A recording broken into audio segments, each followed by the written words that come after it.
warahmatullahi wabarakatuh.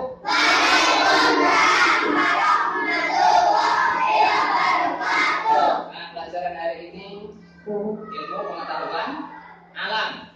Ilmu pengetahuan alam. Ilmu pengetahuan alam. Kita akan belajar tentang energi. Apa itu energi? Pengertian dari energi dan sumber-sumber energi, kemudian bentuk-bentuk perubahan. Oke, jangan lupa like and subscribe ya, biar kamu bisa dapat ilmu yang bermanfaat dari channel ini. Oke, pembahasan kali ini kita membahas tentang energi di mata kuliah ilmu pengetahuan alam yang diampu oleh Bapak dosen Damar Septian MPD. Yang pertama kita jelaskan tentang definisi energi. Apa itu energi? Mungkin kalau kita mendengar kata energi, yang terbayang oleh kita adalah kekuatan atau apa ya? Daya. Ya, benar sekali, energi adalah daya kerja atau tenaga. Nah, energi ini berasal dari bahasa Yunani. Ya, yaitu energia, yang artinya merupakan kemampuan untuk melakukan usaha. Ya, ini kata energi itu artinya adalah kemampuan untuk melakukan usaha. Nah, energi ini merupakan besaran yang kekal. Nah, artinya tetap, artinya energi ini tidak dapat diciptakan dan dimusnahkan. Energi akan selalu ada di sekitar kita. Dalam setiap tingkah laku dalam kehidupan di sekitar kita, semua makhluk hidup ada yang namanya energi, tidak dapat diciptakan dan dimusnahkan. Nah, ini sudah diciptakan oleh Allah Subhanahu wa taala seperti itu. Tetapi dapat diubah dari bentuk satu ke bentuk yang lain. Contohnya dari energi listrik menjadi energi panas, dari energi listrik menjadi energi cahaya dan sebagainya. Setiap kegiatan manusia itu membutuhkan energi. Ya, setiap kegiatan yang dilakukan oleh manusia, makhluk hidup sekalipun semuanya membutuhkan energi. Nah, seperti yang dikatakan oleh ahli ilmu pengetahuan alam, ya, Bapak Jim Lohr dan Tony Schwartz itu mengatakan bahwa energi adalah faktor utama tingginya suatu kinerja, bukan waktu. Nah, jadi kinerja seseorang, makhluk hidup dan sebagainya, itu yang dibutuhkan utama adalah energinya, bukan waktunya. Oke, kemudian selanjutnya adalah mengenai macam-macam energi. Banyak jenis-jenis energi yang terdapat di alam ini. Yang pertama yang digunakan energi tersebut adalah, yang pertama adalah energi otot. Nah, ini dimiliki makhluk hidup seperti kita, manusia, hewan, itu mempunyai energi namanya energi otot. Otot merupakan salah satu energi yang berasal dari dalam tubuh manusia atau hewan atau makhluk hidup lain. Energi otot sendiri dapat bermanfaat khususnya bagi manusia untuk melakukan berbagai aktivitas. Nah, kita bergerak itu menggunakan energi energi otot. Tanpa adaannya energi otot ini, manusia akan lemah, tidak akan berdaya, sehingga kesulitan untuk melakukan sesuatu. Jika otot-otot kita bermasalah, tidak mendapatkan energi, maka hal ini akan sangat mengganggu sekali aktivitas kita. Nah, selanjutnya ada yang namanya energi listrik. Energi listrik ini bersumber dari tegangan arus listrik. Arus listrik yang kemudian disalurkan ke saluran-saluran listrik sehingga dapat dimanfaatkan untuk berbagai hal. Nah, ini sangat penting sekali energi listrik, apalagi di zaman sekarang yang semuanya membutuhkan listrik. Mulai dari lampu, alat elektronik, alat bergerak kita seperti mobil dan sebagainya itu membutuhkan energi listrik. Energi listrik ini dapat berubah-ubah bentuk dan juga untuk menghidupkan berbagai alat-alat yang kita butuhkan. Energi listrik menjadi cahaya seperti lampu, energi listrik menjadi gerak, menjadi kipas angin dan sebagainya. Sangat penting sekali energi listrik ini. Selanjutnya yaitu energi panas. Energi panas adalah suatu sumber energi yang dapat menimbulkan panas. Jadi contohnya adalah pembakaran. Proses pembakaran api, nah itu menimbulkan energi panas. Ya, energi panas ini dapat berupa api, energi listrik maupun gesekan-gesekan, kita menggesekkan sesuatu dari satu benda ke benda yang lain, itu akan menimbulkan energi yang namanya energi panas. Selanjutnya yaitu energi gerak. Energi gerak ini adalah energi yang digunakan untuk menggerakkan sesuatu. Nah, semua gerakan-gerakan yang ada seperti gerakan benda dan sebagainya itu merupakan definisi dari energi gerak itu sendiri, yaitu gerakan untuk berpindah tempat atau untuk bergerak dari satu tempat ke tempat yang lain. Nah, energi gerak ini sebenarnya dibagi menjadi dua, yaitu ada yang namanya energi kinetik dan ada yang namanya energi potensial. Nah, energi kinetik ini energi gerak yang dihasilkan oleh benda yang bergerak. Contohnya mobil yang melaju itu merupakan energi kinetik. Selanjutnya ada energi potensial dan sebagainya. Selanjutnya sumber-sumber energi.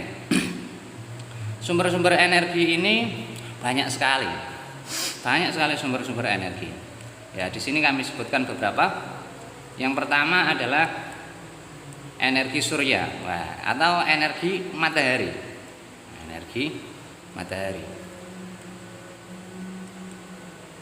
Energi matahari atau energi surya ini berasal dari cahaya matahari yang terpancar dari matahari langsung. Nah, ini termasuk sumber energi yang paling kuat dan sangat mudah didapatkan. Nah, ini termasuk sumber energi yang dapat diperbaharui. Artinya kita dapat menemukan sumber-sumber energi ini di sekitar kita. Tiap hari kita ketemu sama sumber-sumber energi ini.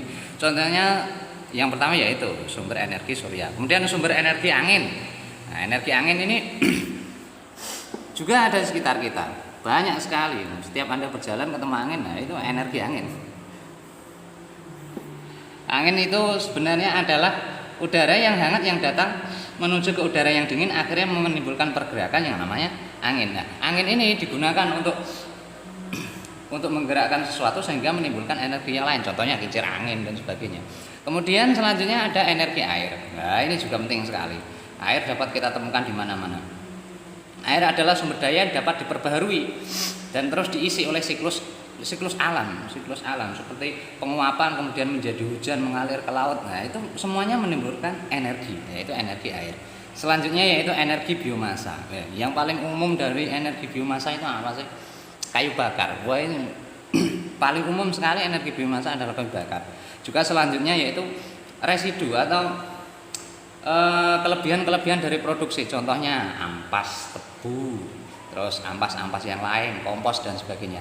Jika Anda pernah mendengar namanya biogas, nah, biogas itu juga suatu proses untuk menghasilkan energi dari barang-barang residu, barang-barang sisa yang kemudian dijadikan gas kemudian untuk menghasilkan energi. Kemudian juga ada energi gas hidrogen. Nah, hidrogen ini juga sama, ini hampir sama seperti air, hidrogen. Kemudian energi panas bumi. Nah, energi panas bumi ini dihasilkan oleh bumi kita. Bumi kita itu panas di dalamnya karena berisi lava dan sebagainya. Nah, itu bisa dimanfaatkan dan juga mengeluarkan energi. Nah, namanya energi panas bumi.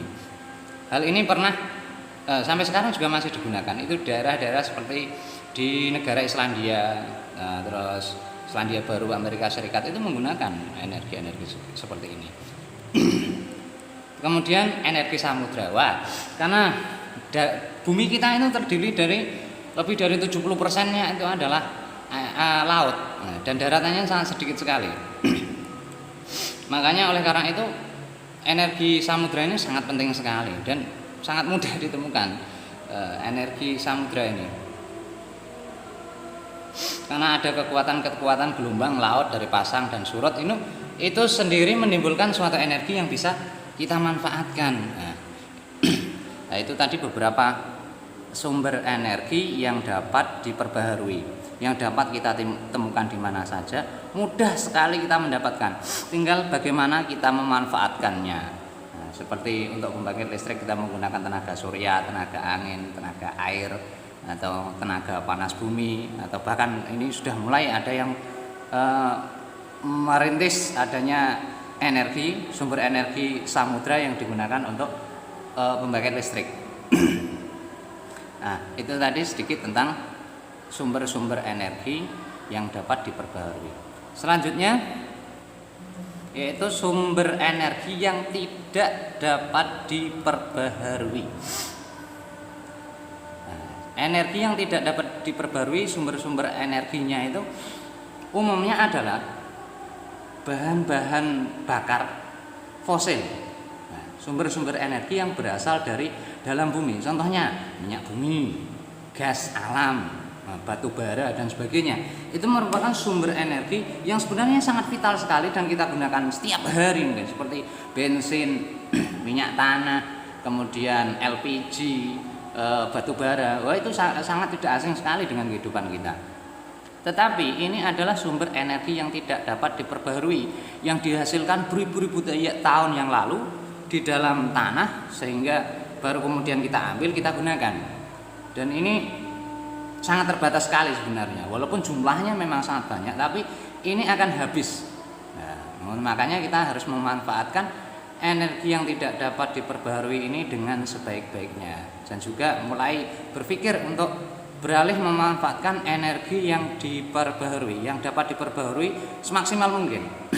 Selanjutnya, energi yang tidak dapat diperbarui sumber energinya, yang lain adalah uranium. Nah, ini uranium ini sangat umum sekali, yang atomnya itu dapat dipecah, kemudian ada proses yang namanya fusi nuklir dan sebagainya, sehingga didapatkan yang namanya reaktor nuklir, pembangkit listrik tenaga nuklir. Nah, itu contohnya.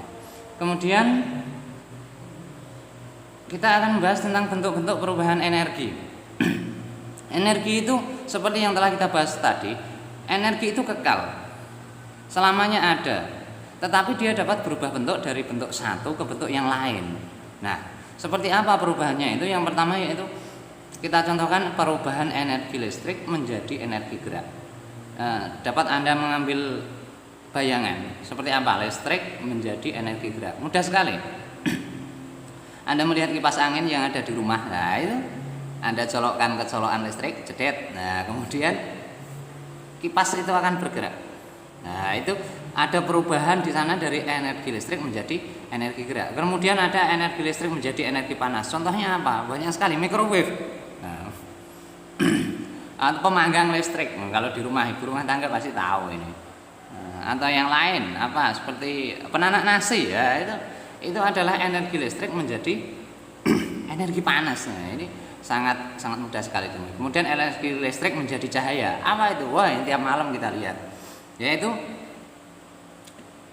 perubahan listrik menjadi cahaya, lampu. Nah, lampu listrik. Nah, itu perubahan dari energi listrik menjadi cahaya. Kemudian ada energi potensial menjadi energi gerak. Contohnya buah yang jatuh. Nah, kalau segala arah itu tidak tahu jatuhnya kemana, itu energi potensial menjadi energi gerak. Demikian sedikit yang dapat kami sampaikan. Kekurangan dan kekhilaafannya kami mohon maaf. Wassalamualaikum warahmatullahi wabarakatuh. Sampai jumpa lagi.